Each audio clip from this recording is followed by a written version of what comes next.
منطقة شعبية، ولقى واحد لسه خارج من السجن ودفع له فلوس عشان يعرفه معلومات عن السجن. والراجل بيقول له ان السجن اللي هو رايحه ده دايما فيه خناقات، والمساجين بيضربوا بعض والحراس ما بيهتموش بيهم.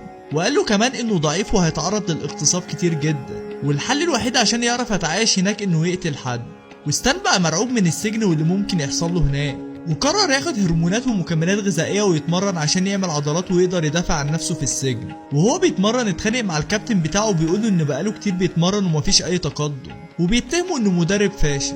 فالكابتن بيخلي ولد صغير يتحداه، والولد بيضربه وبيكسبه بكل سهوله. وستان اتعصب وفضل يضرب الولد بهمجيه لحد ما الكابتن طرده من المكان وضربه. بيقوم من على الارض بيلاقي راجل عجوز بيشوي عرسه، وبيلاقيه قوي جدا، وستان بيكون مبهور بقوته وبيتفق معاه انه يدربه. ولما الحساب البنكي بتاعه يتفك هيديله فلوس، وبيجيبه يعيش معاه في البيت عشان يدربه. وتاني يوم بيصحيه الساعة 5 الفجر عشان يتدرب، وبيديله كبدة